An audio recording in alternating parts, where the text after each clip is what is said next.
Hi, I'm Alissa Cohen, and I am here with Katrina Bos. And you just showed up in my world today. Yeah, I just drove in. Literally, right? So you just called me and said you were in the next town. Yeah. And here we are.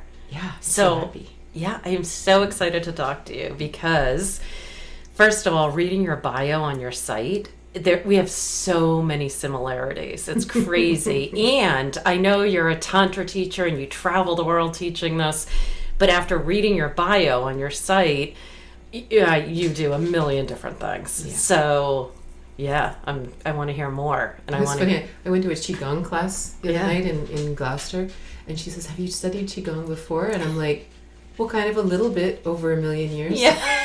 And she looked at me with the same look like, "Yeah, I totally know what you mean." Yeah. Yeah, for sure. Yeah. So how did you end up here? A year part of the ago, world. Yeah. I gave everything away. My kids are grown. I was divorced, single, ready to do something else. I moved my business online, and I basically November 1st, 2018, I gave away everything. All my furniture, my belongings, Wow. my everything. Sold my car to my son, and I hopped on a plane to Ireland. My daughter was living in Ireland at that time, spent Christmas there. And then we went off to Scotland, and then they came back to Canada, and because I'm from Toronto, and then I went to Portugal and Lisbon and Malta, Italy, England, back to Ireland, Scotland, and basically just all over. Like I found this website called Talk B&B, where you can actually live in people's homes in exchange for them getting to speak English and practice. And so I stayed with a couple families in the north of Italy doing that. And this summer I stayed on a lemon farm in Sicily. Wow, And that must have been amazing. Then I was in Greece for a while. I stayed in an island in the Caribbean for a while. And so I just basically go... Well, the truth is I really just go where I'm called. So wait, how did you decide to give why did you decide to just give everything up and go on this journey? It's What like I prompted always that? knew it. Mm. There was always some part of me that knew I was supposed to be doing this. I even knew this in high school. When I was in high school, I was going to travel the world. I was going to learn 5 languages, be an ambassador for Canada. This was my goal. But I was really, really good in math and physics and things like that. And my teachers got a hold of me and talked me out of it and said, no, you need to study math. And so I ended up going to University of Waterloo, getting a math degree. I met a woman who had a hot brother, so I married him, and he was a farmer. So I ended up on a farm, and we had an organic dairy farm for just over 17 years. And so, that was the end of my traveling. And so then we sold the farm, and I actually bought a train station in this little town in Ontario where I taught Kundalini yoga, meditation. So wait, you bought a train station, and did you turn it into like... Yeah, I renovated it into a wellness center. Yeah, I know, I should say that. It's not I just had a vision of you. People coming in, right? No. Teaching in the middle of a train station. It was just this old, cool train station with towers, and it was just wow. turn of the century, And so you turned it into like a wellness center, a retreat place. Yeah. Wow. And so I taught there for a while. And after about 6 years, it was like something in me was like, it's time for a change. Like, you're supposed to... It was a very, very small town. And this is where I really started coming into Tantra and realizing that... I actually said to my kids at one time, I'm like, are you okay if I start publicly teaching this? Like, I'd been studying myself and practicing for a long time. But to actually publicly say, I teach Tantra, and my kids were teenagers in a tiny... conservative town, I'm like, we could be tarred and feathered. They're going to think we're having orgies. They're going to think we're doing all kinds of crazy. And they were like, no, Mom, you're the coolest mom ever. Of course, this is totally cool. But I knew that I wasn't meant to stay there. And then how long did you teach Tantra for there? Oh, only a year. Okay. And then I actually talked to an astrologer. It was so funny. This woman said, you've got to talk to my man Joshua. And I was like, all right. I'd never even had my chart done, anything. I had no idea. I knew I was a Virgo. That's all I knew. And one of the things I took from it is he says, because this is in this house and in yeah, I can't even say it. He said, your life purpose is about travel, teaching, and spirituality. And I just started crying, right? It was like that, when someone just hits that deep, deep truth and you went, oh. And I realized I had to sell my train station and I had to put everything online and I had to free myself up. And I began traveling, but it wasn't quite right. I had some issues with my blood and I had really, really low iron and hemoglobin, so I had to actually sit still. And I sat still long enough to actually publish Tantric Intimacy, this book, and which is a culmination of what I teach and also feedback from my students, because I have an online academy where people take courses and just... Anyway, so this book was birthed in this time of stillness. Yeah, I'm excited to read this. It's called Tantric Intimacy. Yeah. Discover the magic of true connection. Yeah, thank you for this. Yeah, so basically then I was living in this small town and I was volunteering for the symphony. And I was at dinner with this marketing guru, right? And she's basically like, I don't even understand what she was saying half the time. She's just like, we've got to increase the bench strength on the da-da-da. And I'm like, I don't even know what you're saying, but I'm trying. And all of a sudden, she just flips out of it and she looks at me and she says, do you know what your karmic question is? Wow. No. Just out of nowhere. And I said, no. She says, whether you're a settler or a gypsy. And I went, oh, right. And it was just like this, and the time has come. And so then, through a lot, I was seeing this guy at the time and I was all like, how could I leave? How could I, I had all these friends and students and I had a really, really awesome life. And I was like, but I knew, and there was some part of me too that was really finished. Like, I'm 50 and there was this part of me that I always had these goals in life. I wanted to be in love. I wanted to have babies. I wanted to save the world. I wanted to do all these things. And then it's almost like all those had played out. I totally get that. Yeah. Right? And so you kind of come to this weird limbo place where you don't know what's next. And you've done, I don't know if you felt like this, but I did a lot. I mean, I was fortunate. I created this huge raw food empire and did a lot of things. I mean, I wanted to be on TV and I wrote books, and you come to a space where, wow, I've really done a lot of what I wanted to do. I had these huge goals and these huge dreams, and I did it and I accomplished it. And it's like, okay, what's next? And you want to do it in a different way. It's a different energy. It's not like go, go, go, like proving yourself, like that I can do this and creating this huge thing. It's for a different reason. Don't you think when you get older? So different. Yeah. Because even like... I don't know if it's getting older or just like accomplishing a lot of what you want to do. And then it's like, what's really the next step? Well, you know what happened? So I still have moments where I'm like, what are you doing? Oh, sure. I have those moments every day. Well, that's what my friends would say. They like, no, it's totally normal, Katrina. We have that in the house, in the job, in the thing. The fact that you're in Sicily has nothing to do with the fact that you're having an existential crisis. Like, this is completely normal, right? So then I have these moments where I'm really wondering, like, what am I doing? Like, this is just crazy, right? So my beginning of my travels, I was out in Eastern Canada, and I'm in Halifax with this friend of mine who has children. And she's listening to me like, oh, I don't know, what am I thinking? I've already given everything away. Like, at this point, I only have my car because I hadn't given it to my son, or hadn't sold it to my son yet. But I was like, and she said, Katrina, you have to watch the movie Moana. Oh my God. And I was like, cannot believe you just said that. I have to interrupt you. Yeah. My craniosacral therapist, when I got a concussion almost 2 years ago, said to me, you have to watch this movie. And I turned it on. I'm like, it's a cartoon. What do you mean? What was she talking? Did you watch it? I did watch it. It was, I watched pretty it impactful. And I cried and cried and cried, because this is the interesting thing. So even me traveling like I travel, my brain and my pride and my ego wants to say, yes, I'm traveling the world sharing Tantra with the world because I am the guru. Like, it's like this is what my ego wants to say, but that's not what I'm allowed to do. I have to travel blindly. Like, I have to travel in total faith and total trust, never knowing why I'm feeling called to go here, why I'm feeling called to go there. And it truly is a different adventure. And this was the thing about Moana, is she had discovered that they were actually adventurers They had their sights on the horizon, not knowing what they were looking for. Not saying, aha, here's what I'm looking for, and that's what I'm going to go and find. You literally just sail to the horizon, literally with that beginner's open mind. I love that you're talking about this because I have rolling chills while you're talking.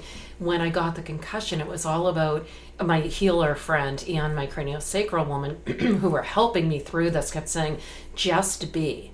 And I kept saying, I am being. I'm sitting on my couch. I can't be any more than I am. And they kept saying to me, you're not. You're not being. Your mind is going and you're thinking. And I kept saying, well, what do you mean? I'm not supposed to think about anything? I'm not. But I'm always in the future. And I've always seen my future self. That's how I create.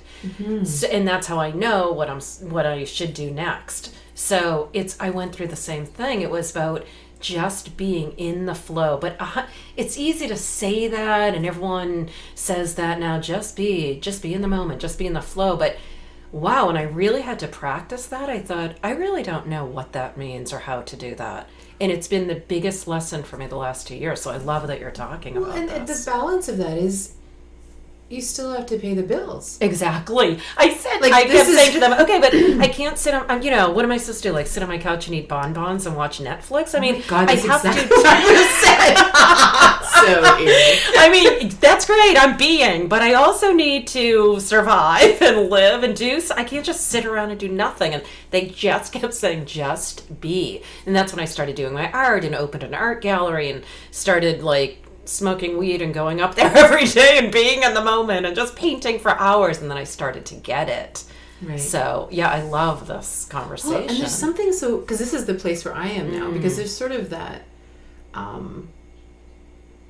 when things don't quite work out, right? You're sort of like, I have online courses and I've got books that are published and all these different things, but the money doesn't flow like you think it should be. And I'm with you, but I'm being intentional, and I'm being open, and I'm open to everything in the universe and bringing all that. I got it. Mm-hmm.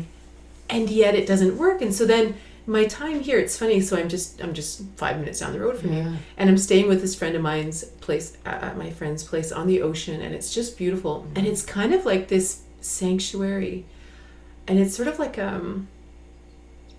it's almost like I'm redefining something inside of me again, because I think even in this limbo, I was still bringing forward these ideas.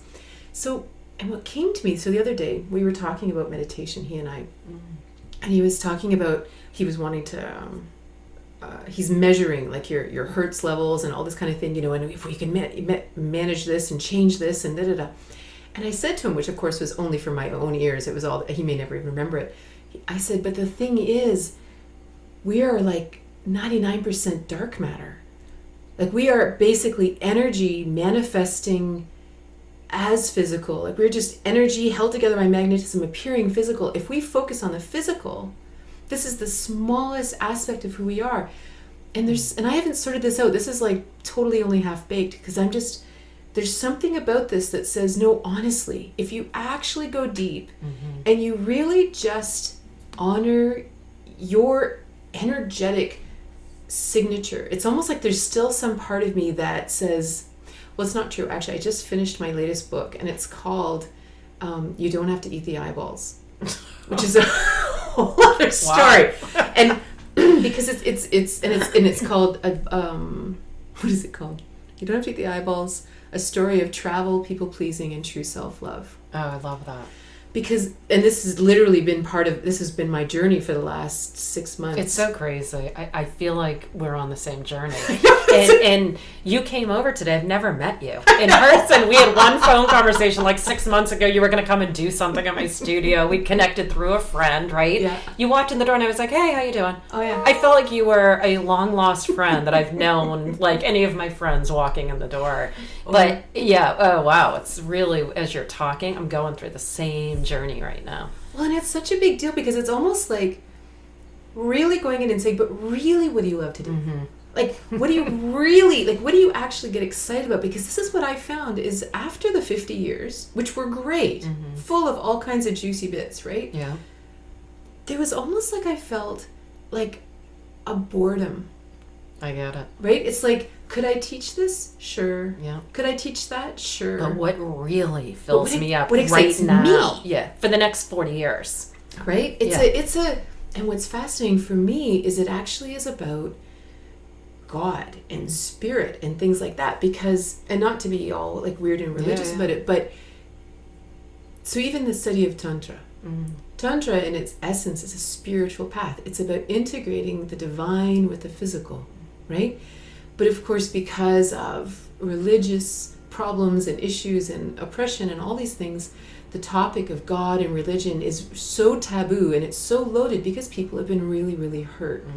So we take these teachings, whether it's from yoga or tantra or things like that, and we actually strip the spirituality out of it and just take the asana. We just take so just tell me how to have an hour-long orgasm. Like, that's all I really want, right? And it's like, but even that, it is part of the end result, but it only happens because you've actually released to infinity. You've actually released to a greater wisdom. You can't have these out-of-body miraculous experiences if you're still holding on to the reins, and you're going to hold on to the reins until you have faith in something bigger than you. And that's no small thing. And these are all the things. So I taught Kundalini yoga for, I don't know, 10, 15 years, and meditation everywhere, hospitals, shelters, the whole thing, right? But I always would say, and then connect with God's source consciousness, whatever it is that you believe in. We had this like huge, long, like 10 thing you had to say because you didn't want to hurt anybody, you didn't want to upset anybody. Right. You want to include everything. You want to include everybody, which I do want to include everyone, because it should be inclusive. If it's not inclusive, it's not true. And so now it's almost like my growth edge is actually saying, if I'm going to plan, so I'm planning retreats in places in the world that I think are very, very special, like Assisi in Italy, the home of St. Francis, which just blows my mind. But it would be about the spiritual path, which I've always been afraid. In Tantra, the spiritual path of Tantra, like, because the Tantra really resonates with me. Like, it's something that in my book I talk about, like, when Tantra came to me, like, I was married for about 10 years at that time. I was lying in bed, we just made love, and I was lying in bed going, I know there's more. And according to the world, physically, everything, like more intimacy day to day, more trust, more depth, more everything. And even in the sex, it was like, I just feel like we're scratching the surface on something. And we had great sex. Like, according to the world and Cosmopolitan, like, we had like 98th percentile sex, like 100% orgasms all around. But I just knew that whatever this is we're doing, this physical interaction, it's supposed to be like imbued with something so much greater. Like, we're missing out. I get that. I studied Tantra for a couple of years. It was never, totally my thing, but I love that I studied it. And because I always felt, sex is sex. Anybody can have good sex, technically. It's the spiritual, for me, it's the spiritual depth and connection that makes it good, even if the technical stuff isn't that great. Totally. Which is what Tantra is all about. But yeah, I love that. I want to hear more about that. Well, it's such, so I began studying, and actually literally, there was no Google then. So like literally the word Tantra bubbled up inside of me. I didn't even know, I'd never heard it. I didn't know, I couldn't even, so I had to go to the library and ask these little old ladies in this little town of 8,000 people, can you order me every book in that you can find on Tantra? So they'd come in and they're literally like stamping the books. Like, this is how old this is. They're stamping the books and they're looking at, because there are all these books about, circle rituals under the moon and all these like kinky things and everything. And I'm looking at them going, what? I don't know what I'm doing either. I'm just reading books. I have no idea. But then I did find some books about the heart connection and the spiritual parts of it. And I just deeply studied it. And my husband had no interest in it. He was just like, our sex life is great. I don't know what you're talking about. Like, this is like, our marriage was 10 times better than anything he could have imagined. Our sex, like everything. So he was like, and he was a little insulted. Like, he was kind of like, so you're saying I suck in bed? Like, why? And I'm like, and he says, what is it you want? I'm like, I don't know. Because whatever it is I'm seeking, I've never heard of before. I don't know anyone who's doing this. The only person had ever mentioned it to me. So 20 years ago, I had breast lumps. And my mom had just died of breast cancer. Her mom had died of breast cancer. And so that was sort of my lineage. And this is when I met my first teacher. And his name's Jim, and he's in all my books. And he used to sit with us. He used to sit with me and my husband. He'd say, I don't really get people. He'd say, I mean, if you're going to make love, why wouldn't you do it for at least 3 hours? And my husband and I would be looking at him going, well, we just sit there and stare at him, and both of us thinking, what would you do for 3 hours? Right? Like, and he'd say, like, I don't understand people. Like, we walk around and everyone's stressed out. Like, you're choosing stress when you could just walk around in full body orgasms all the time. And we're just staring at him like, what are you talking about? So this had planted seeds a long time ago, but he never called it Tantra. So then I finally convinced my husband to play after quite a few years, which was great because then I really delved deeper into the spiritual part and kind of sorted my own being out, right, without the interaction of a relationship, right? People often say that I can't study Tantra, I don't have a partner. I'm like, no. You want to do it on your own. This is between you and God. Like, this is between you and, see, I need to rephrase it. No, this is between you and God, whatever you want to call it. And that is what you need to do. And then you bring that to whoever you're with, or, you know. So, but eventually I gave him an ultimatum. I said, I can do anything else with anyone. This is the only thing I've promised to only do with you. So it's you or someone else. I'm sorry. I'm not going to my grave with this. So he did. Yeah. We went to Jamaica, and all we said was, because the thing about Tantra is you have to have that exploration mind. It isn't that here's what I want to accomplish. If you're going to play in infinity, then you have to play in infinity, which means you have no idea, right? So I said, well, let's just play with having slow intimacy, playing with the polarities of the body, like the positive vajra or penis and the negative yoni or vagina, and playing with this, and no ejaculation for the week, and let's just see what happens, like just from that. And for me, like the healing that happened, like my yoni, like the tears and everything that happened from all the things, because with slow intimacy, the man plugs in and he stays there, and you actually allow the magnetism in the body to connect, and then the energy flows between. Like, it's a whole different thing than sort of the disconnection of procreative style sex, where you're really just amping up the penis to ejaculate semen for babies, right? Tantric intimacy is very, very different. The whole intention is different. So, well, at one point, about the 5th day, I was on top, and all of a sudden this energy just shot up through me, like up through my crown, and it just literally was just like this white light, and I just like vibrated for I have no idea how long. And I knew things.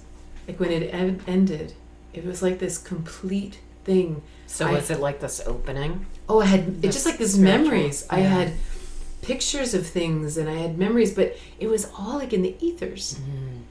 It wasn't in the world. It was, so it was like where I believe everything happens. So my belief is, and I always say to people, this is like, that's the reality, what you're talking about. To me, in meditation, or what you're describing when you're in that blissed out state, that to me is the reality. This is the illusion. The physical reality that we're living in is just the illusion. It's what we've created, right? And so then after that, I realized it was, and shortly after that, actually, ironically, we separated and divorced. I actually kind of started to realize that we actually had different paths to take, and it allowed me to sort of release my expectations and my pride and everything around that. And 20 years was a good go. Like, it was pretty awesome. And so thus began my time of market research. Which means? Well, at this point, I moved to Toronto, and because I was living in this tiny town, and dating in Toronto as a woman is a very, very different experience. You basically have your pick of anything. Really? Well, yeah, I mean, a lot of horny people out there. Yeah. And at that point too, I was really into younger men for some reason. This was part of what came to me, was sort of a lot of this priestess with the young men, because it really actually only makes sense that men have a thing. They fetishized it into cougars and all this stuff, right? But there actually is a beautiful blending. And when it happens, and it's done in honoring, which there's lots of great men out there who are really all into that, it is such a win-win. Like the men learn by being there. It's really great for us. Yeah. No, I'm excited while you're speaking. It really works. I know, I gotta take my sweater off. and it wasn't all that, but there was a lot of that. And anyway, but it was like, and I would be like making love with someone, and as things were happening, it was almost like I'd be just watching them going, oh, this is what the humans do. Like I was sort of doing this thing, and things all started sort of dropping into the truth. And I also began traveling and going to a lot of Tantra retreats and things like that to try to sort out what the Tantra community was, because I was very isolated in my experience and what even my experiences sexually and intimacy and spiritually and everything. So this was your time of exploration and trying to see where I fit in, and actually ironically, this is what brings me back to Boston, because the man that I'm staying with, I met at one of these retreats in San Francisco, and we spent time together, and I shared things that I do and stuff, and he tells this story, like, because he's been introducing to me to his friends, and he tells the story. He goes, okay, so she sat on my lap and breathed with me, and the walls disappeared. and I was like, I hadn't actually heard him say that before. I was like, yeah, that is how it happens. Because that's what happens. Yeah. Like when you actually join this physical reality together, the walls disappear and the bodies disappear and time disappears. And for me, it feels like a wormhole. You just sort of plug in and you fly. And then this is where people say, like, what do you do for 3 hours? It's like, there's no time. Of bliss. Yeah. You just suddenly, it's like the energy subsides and you look at the clock and 3 or 4 hours have gone by. Someone once said to me, they said, oh, I would love to video you making love. And I said, do you have any idea how boring that would look? Yeah, right. Because it's energetic. It's all energetic. Yeah. Like you connect and everything happens and you inside. Mesh your energies. Like nothing, it's all inside. Like there might be a lot of sound, but it's all, there's no tricks, there's no positions, it's not like that. It's 100%, it's 100% openness to merge. And when that happens, it's just magic. It's beyond anything you can describe. And so this friend of mine here, he had been doing this for a long time. He'd been going to retreats and schools and studying and everything. And after we were together, he looked at me and he said, no one teaches what you teach. He said, you need to teach this. And he actually coined the name of my school, Fusion Tantra, because of that experience of actually merging with someone. Oh, nice. And so that actually helped speed up my market research to find out that, no, I actually could teach this. Yeah. And it was valuable and it wasn't being taught. And so I love that. I mean, what I got from Tantra and from my spiritual teachings from years is that an orgasm is the closest thing to bliss. But how long does it normally last for people? Like a few seconds to maybe, not even a minute, usually a few seconds, right? Yeah. So it's like, how do you extend that to, 10 minutes, 20 minutes, hours, like you're saying? Because that to me is what Tantra is about, extending that space of bliss through orgasm and through closeness and connection and spirituality. Well, what's crazy about that? So just recently, I'm starting to understand what my first teacher talked about when being in a state of orgasm. So it kind of goes back to the whole doing being thing, because if you're doing an orgasm, this is sort of that peak drop thing, right? And the difference is when we actually relax into intimacy, we relax into touch, we relax into actually being with each other, our nervous system is a singular unit, right? If you're actually relaxed and I touch your hand, you'll feel it in every cell of your body, right? Just when someone you like actually touches you for the first time and it is like everywhere, right? Yeah. This is how we're actually designed. We're not designed to be compartmentalized, right? So recently, I've been having the weirdest experiences. I can't believe I'm going to tell you this. Yeah, no, tell me. I know, right? So I have this friend in Canada, and he had studied with me, and I had gone and stayed with him because he wanted to teach, and he said, well, how do I teach? I said, well, just let me come live with you for a while, and we'll sort it all out. And we've never even been intimate, like sexually or anything, right? And so one day I was actually walking down the street, and he came into my mind, and I just went there for whatever reason, and I thought, well, what would it feel like if I just like touched his face and did this, and my whole body started going to this like full body orgasmic state. Like, it's not like what can be a little bit, it is exciting like a ejaculatory orgasm, but it's not the same. And so I'm walking along, and I'm like you can't even think, like it's kind of dangerous walking down the street and the walls disappear and you don't know, like that's not that's a weird way to live. Right. That's a funny way to walk down the street. And then I thought, oh, it's okay, he'll be cool with this, because you should have permission before you use someone in a fantasy, right? And so I'm like, oh, but he'll be cool with it. So I sort of went there. Well, after a few minutes, I didn't even know where I was. I didn't know if I'd passed my friend's house. I had no idea. I'm standing there going, because you have to kind of come back into your body and your brain and everything. And I'm like, well, ever since this. So then I messaged him, and I said, I did this thing, and this is what we did. And he was like, oh my God, I've been so happy, and I didn't know why. Hilarious conversation going back and forth. But the weird thing is, it's almost like the more I allow this joy, the more this feeling is all day long. And like, even I'll lie in bed at night, and so some of the things I teach is, because it isn't just being orgasmic with someone else. Like, it really is being orgasmic with ourselves, with God. Well, I wanted to ask you that. Like, can you, like, so when people ask me, okay, so what is Tantra? There's a phrase I can give, but how do you do it? How do you start? What are some of the things I can do for myself? So I was going to ask you, like, what are some of the things that you would start with? Or, like, I think it always depends where you are, right? So if people... Because we always have like a point of entry, and the point of entry will be wherever we're hurting. So if we're in a relationship and we're hurting in the relationship, then we would take the teachings of Tantra and apply it to that, which might mean, because for example, like, most people struggle with kindness. And in relationships, the number one things that break apart is that there's no kindness. There's no basic agape where you respect each other and you love each other in this way.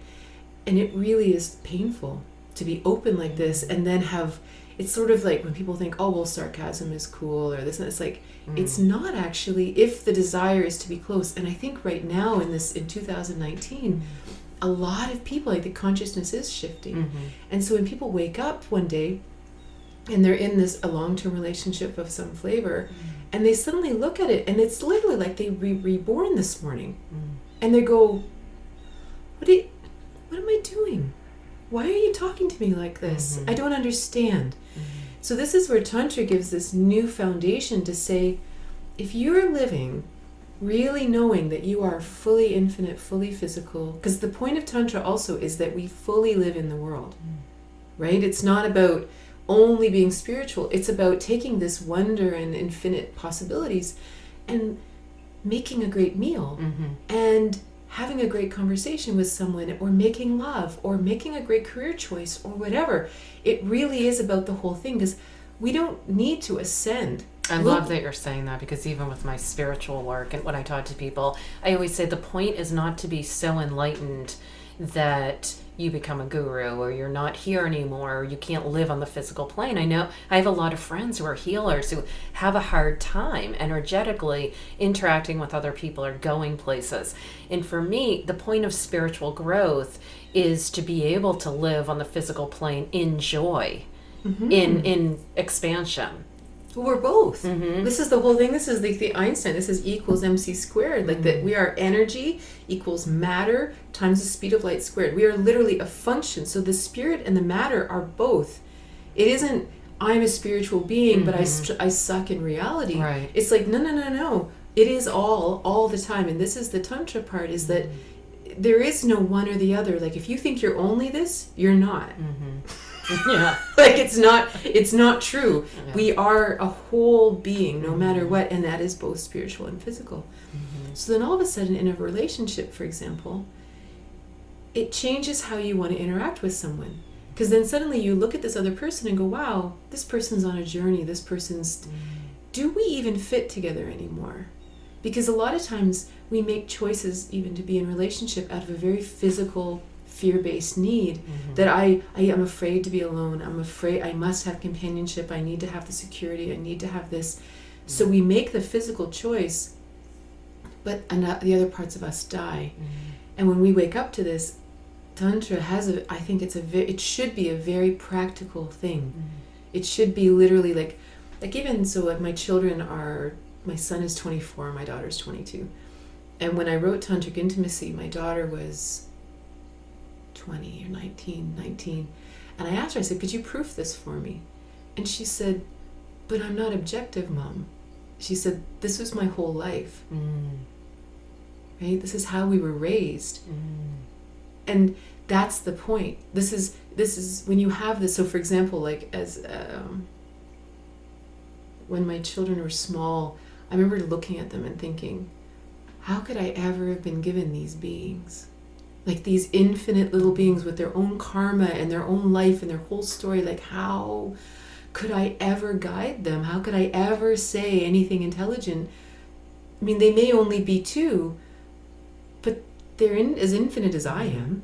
I'm only really a couple years older. I'm not that much more interesting, right? And so they would be going through something, and so they would joke that I never punished them. I would just take them to the couch, and we would sit on the couch, and I would stare at them like a weirdo, and I'd be like, what's really going on here? And they'd be like, oh, Mom. And I'd be like, no, really, there's something else. And I would pray, and I would ask for guidance, and something would come through me, and I would say it, and we would cry, or we would hug, or whatever. I mean, except for one time when my daughter was 16, she was like freaking out about something hormonal, mad at her brother, who knows what, right? And I said, come on, let's go sit on the couch. She goes, for God's sake, Mom, I'm just 16. Just let me have a bad day. She just lost it, right? But then we were laughing and it was over. Like, that was the answer. That was the thing that broke the crazy, right? And so, for example, so it might be relationships. It might be that someone's ill, right? That they have an illness.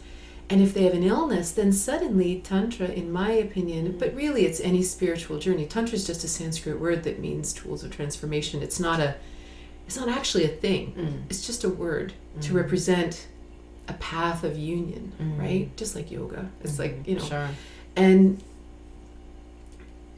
so then suddenly if we are ill, we often look outside of ourselves for answers. But in Tantra, or in any spiritual journey, it is all within us. Like, I have the same connection to divine guidance as anybody does. Like, to me, that was when we had the time of the gurus. The gurus were showing us what it looked like to listen for divine guidance. It wasn't about listening to the guru. It was about, let's sit quietly and listen. So if you need healing, so for example, like my first book was called What If You Could Skip the Cancer?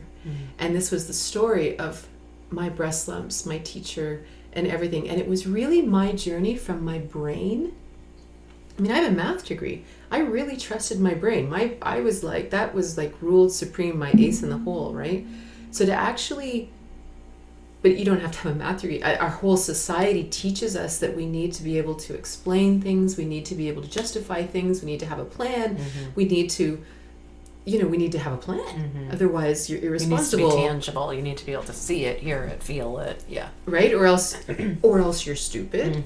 You're just not smart. Or airy-fairy. It's not real. Yeah. Right? And so my teacher, he basically was like, Katrina, he says, you've got to learn how to pray, which pissed me off because I had a lot of issues with the church at that time. And I was just like, I don't want to, and he said, no, none of that.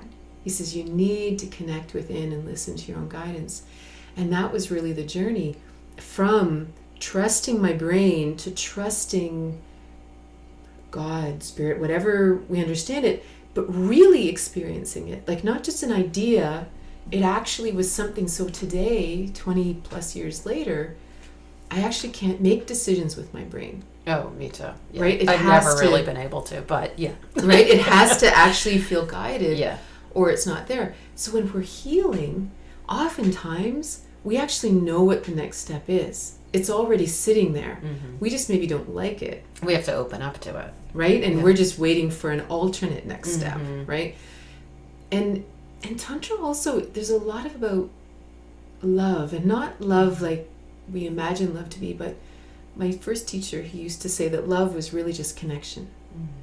And so what really changed when I wrote this last book, You Don't Have to Eat the Eyeballs. So literally I was on an island and I was made to eat eyeballs, like fish eyeballs. And of course, because I'm a people pleaser, I tried. I am too, but I wouldn't be eating eyeballs. Well, yeah. Wow, you're brave. I don't know what I was, but it launched a whole book because I realized that I was sort of metaphorically eating eyeballs my whole life. Oh, yeah. All these things I didn't want to do, and all the things I did to make grandma happy, and this guy happy, and that person happy, and everything. And so now all of a sudden, if I do anything and someone's like, "Is it an eyeball, Katrina?" I'm like, "Yes, it is an eyeball. I don't want to eat it."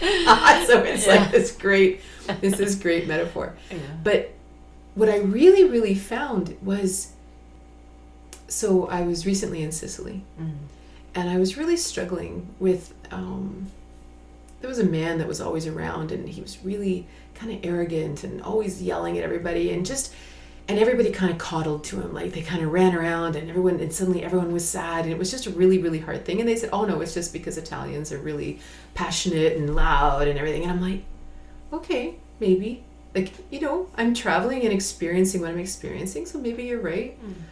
But then after a while, I completely broke down. About 5 weeks in, I just lost it. I couldn't take the yelling, I couldn't take the fighting, and I just like lost it. And I was lying in my bed and I'm crying, like ugly crying, like just like, I think it was probably like a culmination of a lot of things, and I finally had an outlet. So it was like, yeah, let's give her. And I just ugly cried, and I laid there and I was like, what is it about this guy that bugs me so much? And what I realized was he was the critical voice inside my head. He was the voice, and who was relentless. Like, I can be super optimistic, super spiritual, walking down the street having orgasms. Like, I can, it's not an or. Like, we can have all of these things. But I realized that I was spending an insane amount of energy every day keeping this critical mind happy, right? So then the question became, well, then I called this friend of mine. I said, I want to delete this part of my brain. Like, do you think this is possible philosophically? And he said, no, it's part of you. You need to find out what's underneath it. So I'm lying in my bed and I ask, and I say, what is under this? And all I saw was my little girl, like this little girl who was awkward and didn't get invited to the birthday parties and didn't understand the world and didn't understand why it was cool to be bad, and realized that I was always going to be a misfit, and I was always going to be outside the norm. I was never going to be a popular kid. I was never going to have all the friends. And I cried and cried and cried, and I realized how much I had tortured this little girl, making her do things that she didn't want to do, having sex with people she didn't want to have sex with. Everything, like not crying, looking at myself in the mirror and going, oh my God, you're too fat, you're too this, you're too that, working out to the point of injury, doing all these things, and still not thinking that she was good enough. And I cried and cried, and this energy inside of me, it was like a line between my navel and my heart, just above my heart, and it just started vibrating, and it was so hot. And it was like that for like 3 days. I didn't sleep for 3 days. It was like I actually connected to who I was. Like, for the first time. And it's like I swore I'd already done this. I'm sure I had done this already. Yeah. But now but it was really a get level. it. Yeah. And I always say that's what I do a lot of work with, inner child work and different parts of ourselves when I work with people. And people are like, okay, let's do it so I can be done with it. I'm like, no. I've been doing this for 35 years. Heavy duty processing, deep inner child work. And, it comes up in different ways for different people. And mine comes up in relationships. And I'll be on the phone and it'll be like, oh my God. And then, I'm aware enough to see it happening. Like, my inner child is taking over. And my adult self is like, hang up the phone. And my inner child's like, no. We're nodding, but I know how to deal with it. Like, okay, you're not running my life and you're not going to ruin this. So here's a coloring book. Go. But most people have never done this work, and they're walking around operating from their inner child or inner adolescent. And it's super dangerous because it can take over your life. Oh yeah. And for me, I had actually pushed her aside, right? But I was acting from the hurt inner child, who then created this protector on top of her. And the protector was basically kind of having a preemptive strike.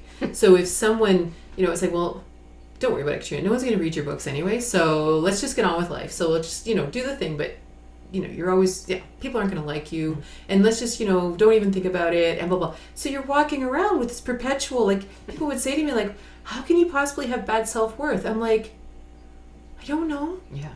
But there's this voice that's saying, oh, don't worry about them, Katrina. They'll never get you. And the piece of that's really important for me right now is that don't show your true self. Don't be honest. Don't be as spiritual as you really are. The other night I was chatting with this guy who I'm like kind of into, and I'm like, we're having this like deep conversation and blah, blah, blah. And finally I looked at him and I said, I'm sorry. I said, I'm kind of really spiritual. And he looks at me and goes, really? Shocker. I hadn't guessed. But it was like there's this weird permission to actually go, you know what? This really is how I navigate. This really is what I do. This really is, to me, the foundation of Tantra and all spiritual practice. And if you skip this step, you'll always be at a ceiling. And to be unapologetic about that is so freeing. And so this is sort of part of what I'm kind of reconstructing even in my work and my writing right now, is that what if you worked utterly unapologetically? What if you absolutely only did things you loved? What if everything was a 10, 100%? I love that. That's what I'm doing right now as well. It's a huge deal. And it's a huge deal because it's new. It's the horizon. It isn't what we've always done. No, and on one hand, I feel like I've always been super real and out there and who I am, and I've never hidden my weirdness. I've always said, oh, I'm a healer, and I'm into raw food, and I'm writing books, and I've put that out, but there's some level of, and not everyone will get this, I know you'll get this when I say this, there's some level of hiding that I've been doing. Totally. And I'm not even sure what that is, because I think I've been pretty real. I think, it's like, what am I supposed to put out every single little aspect of myself that, that's scary. And it's not even about that. I'm not even sure what the answer is, but there's some level of being aware of what I'm saying and what I'm doing and what I'm showing the world. And then when something slips out, it's like, ooh, I shouldn't have said that, or I should. And I'm coming into a place where it's all okay. Like, being the whole of who I am. And I don't know, it's hard to even explain, because I think because we already thought we were. Right. I think we thought our freak flag was being flown. Right. And it's funny, even when people come to my classes, my huge trainings, people say at the end of 4 days, wow, you're so real. But there's some level of I'm real in the parts that I'm showing you. I don't know. I know there's more. I don't even know, because I'm uncovering it. And I feel like that's the stage I'm in. It sounds like you're in the same space. And it's just having not no filters, but really being, I'm not even sure how to explain it, to step into that other space of not caring and not operating from what people are going to think of me. Oh, and I've always said, I don't care what people think. I'm a free thinker, and I don't care what people think of me. But on some level, I don't know. There's a new shedding. You know what I find? I find it's like whatever it is that I've hidden, right? I've hidden it from myself too, right? Yeah, this is it. So, and whatever it is, there's like a protector on top of it, which, as much as I might say I don't care what anyone thinks, and I seem like I'm all out there, and I teach Tantra, and I talk about my sex life on podcasts and stuff, right. So in theory, that's kind of out there. Yeah.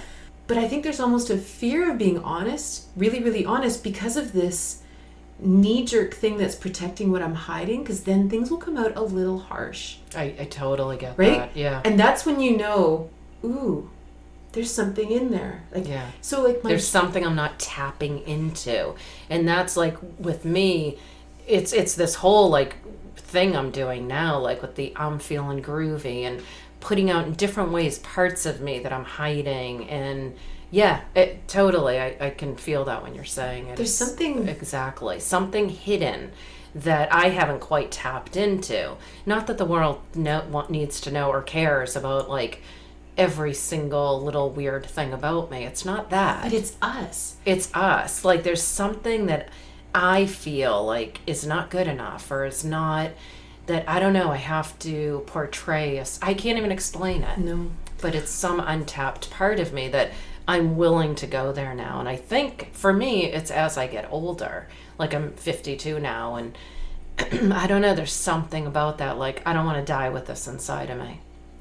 Honestly, there is a weird time ticking thing, and not in a bad way, but in a freeing way. In a freeing way, because I'm not going to waste time now. Yeah. Whatever those things were I was doing before, that I'm not going to do those now. I find that for me, it's actually about trusting that the truth is actually the answer. And I think, so I was in a relationship just before I left Canada. And it was so interesting because before I left, I decided to get this tattoo on my arm of this feather. And I thought I was getting this tattoo because it represented mastery. Because I believe that this time that we're in is actually a time of mastery. It's a time of stepping into who we are, as opposed to learning and chewing and growing and all that. It's actually a time to just step into it and live that. So that's why I thought I was getting this tattoo. So then I go to my friend's place, who's like an atheist. And I said, look at my tattoo, isn't this cool? And she's this little Irish woman, and she says, did you know that in some native cultures, when they hold an eagle feather, they have to tell the truth? And I looked down at my arm and I thought, crap. It was so funny because it's not like I'm a liar. Right. But there was something in me that went, oh, now things are going to change. So I had this new relationship, this new love, and something had come up, right? Something had come up. And I was about to say something to him. And I see this eagle feather on my arm out of the corner of my eye. And I realize that what I'm going to say isn't the truth. It's true, but it's like a soft truth. It's not like your truth. It's a truth that's digestible to him. It's like 60% of the truth.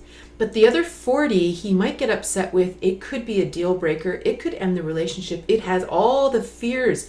But the 60%, it's kind of like, when the teenager gets in trouble, you say, so what happened? And they tell you enough of the truth that it's true. But you're like going, they leave there's stuff out. more of that story. Right. That's what I realized I was doing. So if someone asked me a question, I would tell them a truth. It is the truth, but it's not the whole truth. And so I would sit there and I realized that, oh, darn it, this isn't the truth. So I would think, okay, Katrina, you've got to trust the truth. You just tattooed this feather on your arm. You'd better live up to it. But then I realized I couldn't find it. I didn't know. Whatever that hidden part was, I'd hidden it from me. I wasn't lying to be manipulative. I was telling other people what I thought was true. So luckily, this guy was really patient. And he knew he was in trouble. So he sat quietly and waited while I asked for the truth to come. And then, of course, the truth that came, it wasn't mean, because I don't think meanness is ever the answer, but it was really clear. It was like, actually, no, this is the truth. This is the reality. And I can't go out with you if this is where you're at. Like, I'm going to lose respect for you. I know this is the end point of this. This isn't a conversation that we can even discuss. And like the conversation, for example, it was about him. He was battling with his ex-wife. And so instead of talking to each other, they were communicating through the children. Well, as soon as someone's like doing that with children, my mama bear rises, and I'm like, no, what I really mean is you must open up communication with your ex-wife, or I can't date you. Like, I'm telling you, but that's what I didn't want to say. I wanted to say things like, well, it's really healthy to go and open ourselves and really go deep into all this thing and that. I was trying to say this really soft thing, but then he'd be like, yeah, but you don't understand because she did this and this and this. And eventually I just had to say the truth, which was, I know you're hurting, but this is a deal breaker for me. I love you and I want to be with you, but this isn't a discussion. And that's the kind of truth that I never ever shared, especially with men, because I had such a need to be loved, such a need to be connected, such a need for them to not be the one who left or whatever it was. And that's the kind of truth. Like I think it's almost like we're 60% or we're 70% or we're 80%, but there's this other bit that's actually our truth.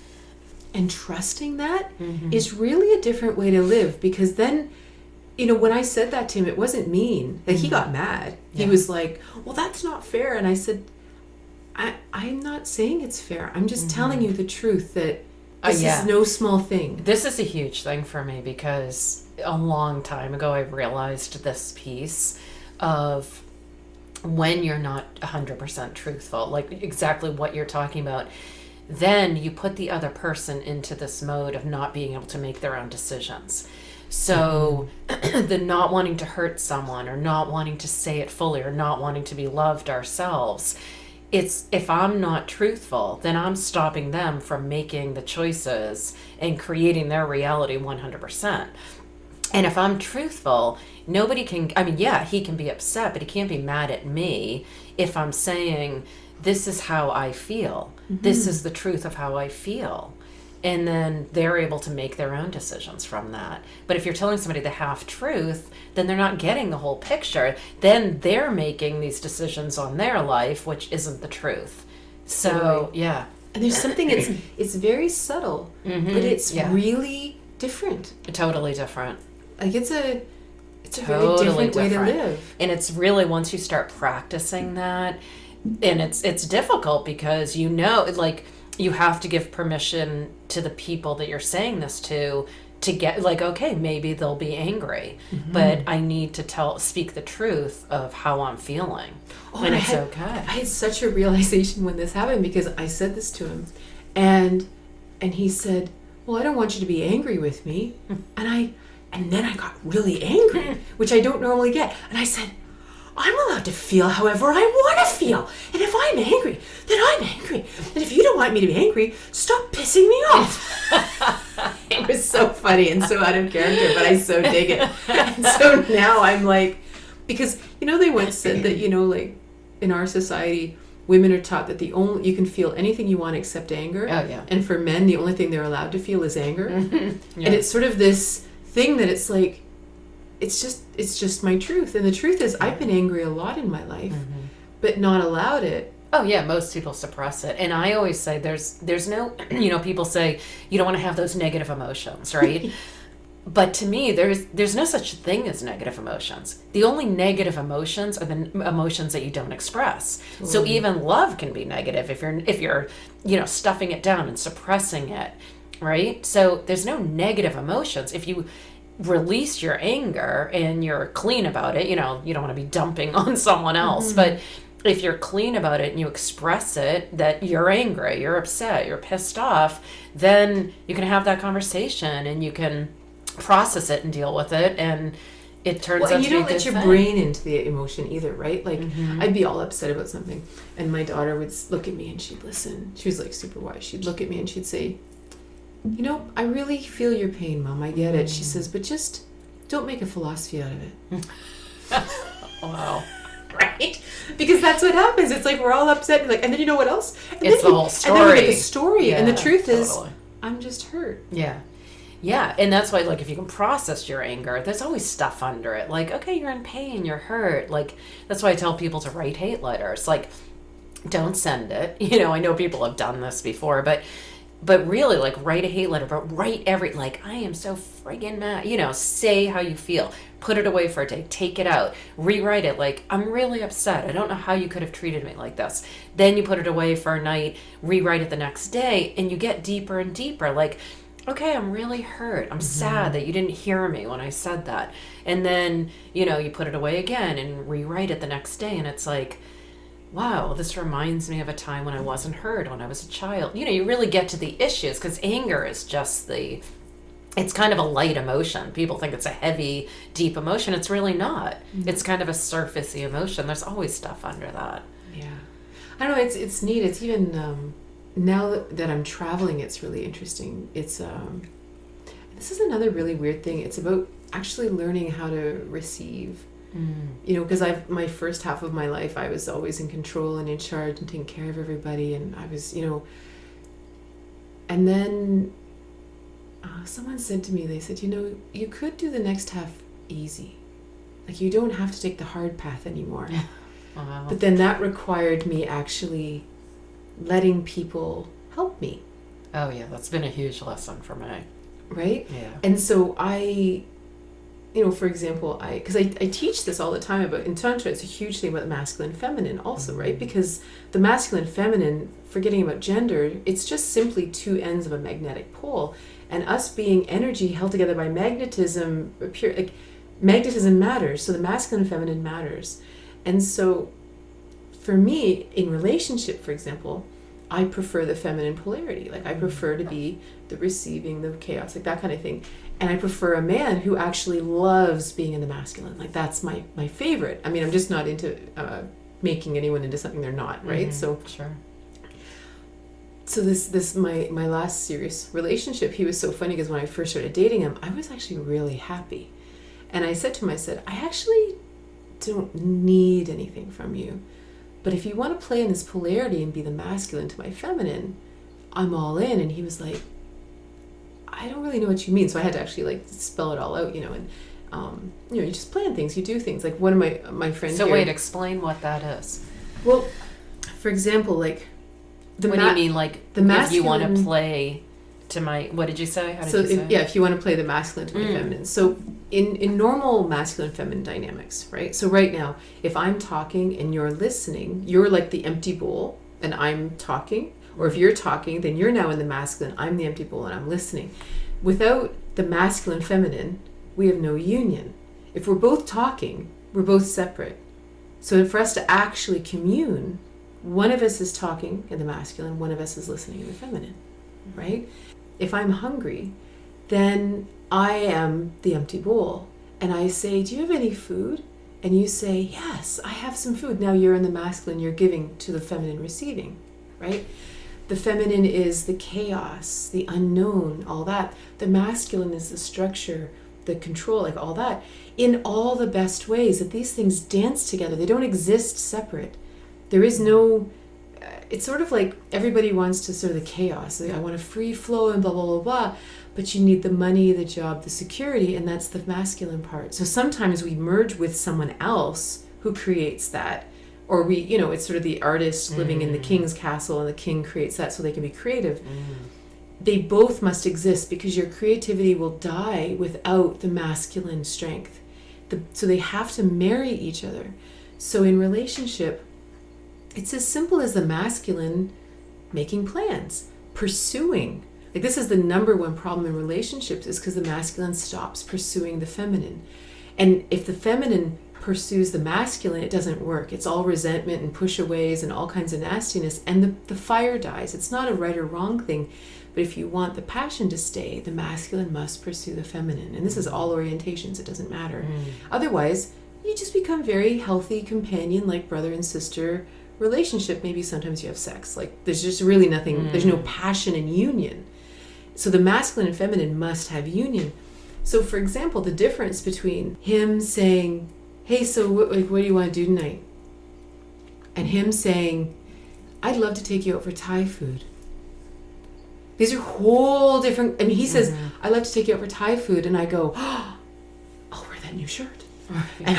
And suddenly I'm all like, I'm excited. Something really exciting has happened inside of me. If he says, so what do you want to do tonight? I go, well, you know, I don't know. We could go out for dinner or something. And he says, well, where do you want to go? Well, see, that's what I don't want. I'm finished with that. I've done it. I've been the masculine before. I don't want to do it. I am really, really, really, really happy on my own. And I've got a lot of girlfriends to go on adventures with. I always say that. Right? I have a ton of friends. I'm not accepting applications for more. And I don't need to, when I meet someone, it's not, I have a happy, full life. I mean, I'm always open to more friends, but if I'm looking for that one person, it's a different Well, that's if I want that energy. kind of connection. That's all. It's like in intimacy and sexuality, I want union. Well, we have to have polarity if we want a union. There's no other way to do it. It's not possible. We can have sex and we can have great sex, but you're really just co-masturbating. Really, you're just good at it, and it's awesome. Don't get me wrong, it's really great. But what I seek is this other thing. And so what was interesting about this man, so because I teach Tantra and I have this experience, and I have a really high bar for intimacy, and not because you need to be skilled, it's all about the connection. As long as you can be open and fully connect, that's where all the magic, there are no skills beyond that, right? So if I meet someone and we have this connection and we become intimate, I still tend to sort of backlead them in the bedroom because they are going to go into that procreative fucking kind of thing, right? Yeah. They're gonna do it. They don't know any different. I'm a bit weird, right? This is another freak flag to fly, right? To kind of go, I actually don't do that thing you're doing.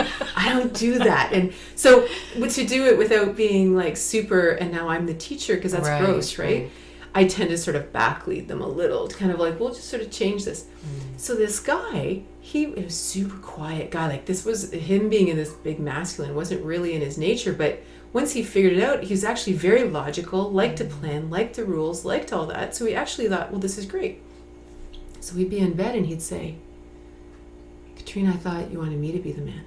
I was like, what? Right? And he just would take over and he would just do this thing. And it really broke a lot of things inside of me. That need to control, that need, and it actually really helped me take this journey. Because for the first time in my life, I actually could say, I don't need to know the plan. I receive from God. I receive from the universe. I know I'll be cared for. In whatever way that comes, I'm open to receiving, which was such a big deal. Yeah, that's amazing. It's funny, I had an experience like that before I studied Tantra. And it's kind of what led me to study Tantra. I was with someone who, I'm not sure I can, I loved the way you just explained all that. It was in this extremely masculine way, which I can be a total control freak. And I like assertive men. I like masculine men. But he was very kind of quiet about it, but extremely masculine in the bedroom. And I just let all of that control go. And it was really life-changing for me. It was it was a very different way that I've ever done anything. And there was some freedom in it.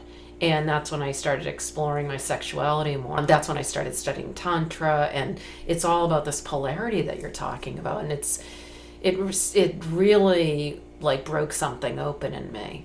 Well, because to me, like, people really battle with the polarity thing. It's a really, because we have very unhealthy definitions of masculine and feminine. Because we define them in separation. That, oh, so you're going to be controlling me and you're going to tell me what to do, and then on the flip side, it's like, well, how come you get to be the feminine? How come you get to be just receiving and not doing anything? Like this is the sense of it, but that's not it, because the reality is, like, so for example, so you have this lover who is extremely assertive and masculine.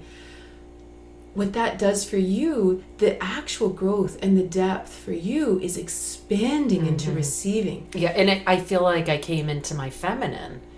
And it's deep. Like, it's really not a small deep. thing. No, and the it was deeper huge. you go into it, the more powerful he becomes. And this is what's interesting. In a loving, giving, 100%. Powerful way, but not like controlling.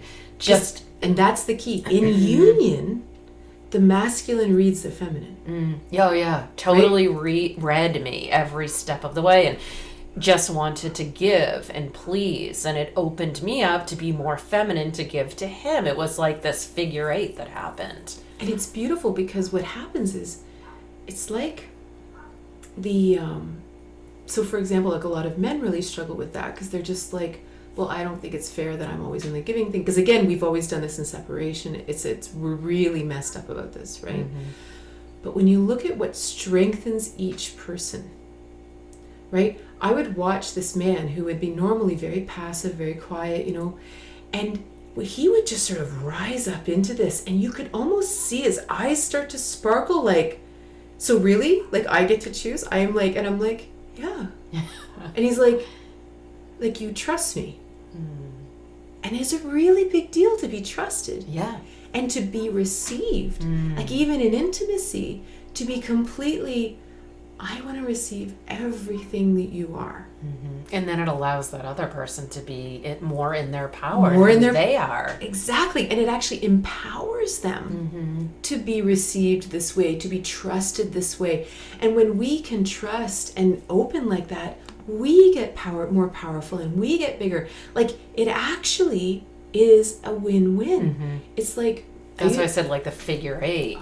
It like strengthens, the energy strengthens both of you and makes you both more of who you truly are. It is. And then when you unite, like, it's just, well, then the walls disappear. Yeah. And that's like that spiral that you see, like, in Tantra, where you merge, right? When you are making love, that spiral energy that merges between the two of you, that creates that, like, then explosive orgasm that can be more than, I always say, like, if someone is giving 100% and the other person is giving 100%, then it's 200% energy that you're getting that couldn't be created alone.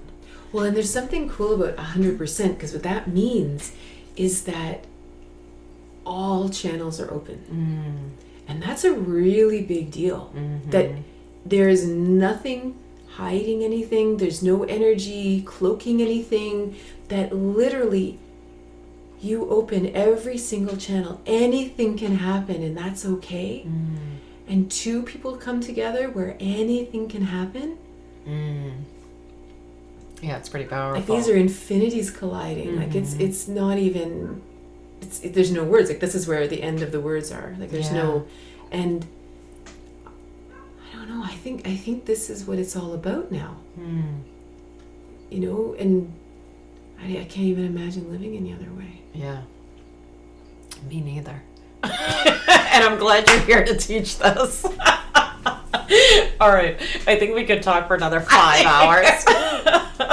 So this was awesome. Do you want to give your website and how people can reach you? And if you're doing classes, I'm not even sure I know you travel, and are you doing workshops? Yeah, well, I'm in the Boston area until December, and then I fly to British Columbia and gonna hang out in the West Coast for a while. But my websites are katrinabos.ca or fusiontantra.com. My books are all on Amazon. If you look up Katrina Bos, the books are there, in audio and visual, audio and paperback and ebook and all that.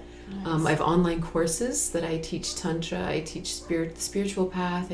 I teach about the foundations of Tantric Intimacy. I have a course for women called The Radiant Woman, because that's another really interesting thing about this dynamic, about the importance of the masculine reading the feminine. Because of our history, the feminine, the women, have been so broken, and having to become very passive aggressive and protective and all these things, the men, the masculine, actually can't read them. It's not possible. So actually this union isn't even possible until the women heal. So when the feminine heals, and again, all orientations, but when the feminine partner heals, then the masculine can get a full read. Just like we were saying, if we're not being honest, they cannot come 100%. So to me, healing the women is the first step. And when we heal, it changes everything. And so this is why I created this Radiant Woman course. And it's just, I love this course so much, because it redefines even what the masculine and feminine is. It redefines what wholeness is. It redefines why we're in relationship, feminine sensuality and sexuality. It's such a really big deal. And so, that I would just go to fusiontantra.com. Everything's there. There's an email list. Awesome. Lots of things. Oh, that sounds great. Thank you so much. Thanks for having me. Thanks for letting me drop in. Yeah. You never know who's going to show up at the little pink house. Thanks, Katrina. Thanks so much, Alissa. Stay elevated, everyone.